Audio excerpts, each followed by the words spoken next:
ఇది తిరుమలలో ఉన్న రామకృష్ణ తీర్థం అండి. ఇక్కడికి చేరుకోవాలంటే భక్తులకు సంవత్సరంలో ఒక్కరోజు మాత్రమే అనుమతి ఉంటుంది. తిరుమల నుంచి ఆర్టీసీ బస్సులు మాత్రమే పాప వినాశనం చేరుకొని అక్కడ నుంచి 3 కిలోమీటర్ల మేర దట్టమైన అడవిలో ప్రయాణిస్తూ పాదయాత్రగా చేరుకోవాల్సి ఉంటుందండి. ఇక్కడ గమనించాల్సిన విషయం ఏంటంటే వయసులో పెద్దవాళ్ళను అలాగే శరీరం సహకరించిన వాళ్ళని టీటీడీ పాప వినాశనం దగ్గర అనుమతించడం లేదండి. ఎందుకంటే అక్కడక్కడ పెద్ద పెద్ద లోయలోకి చాలా జాగ్రత్తగా దిగాల్సి ఉంటుంది. ఇనుప వంతెనలపై నడవాల్సి ఉంటుంది. తాడుల సాయంతో చాలా జాగ్రత్తగా చేరుకోవాల్సి ఉంటుందండి. అయినా ఈ ఉరుకుల పరుగుల ప్రపంచంలో బిజీ లైఫ్ ని కాసేపు పక్కన పెట్టి సెల్ ఫోన్ ని స్విచ్ ఆఫ్ చేసి అలా కాసేపు ప్రశాంతంగా ట్రెక్కింగ్ వెళ్ళండి.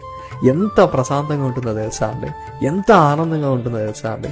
ఒక సరికొత్త ప్రపంచంలోకి అడుగు పెట్టామా అన్న అనుభూతి ఖచ్చితంగా కలుగుతుందండి. దయచేసి వచ్చే వాళ్ళు మాత్రం కుదిరితే షూలు వేసుకోండి. నార్మల్ స్లిప్పర్స్, బెల్ట్ చెప్పులు లాంటివి అయితే తెగిపోయే అవకాశాలు ఎక్కువగా ఉంటాయండి. పాప వినాశనం డ్యామ్ దగ్గర టీటీడీ ఏర్పాటు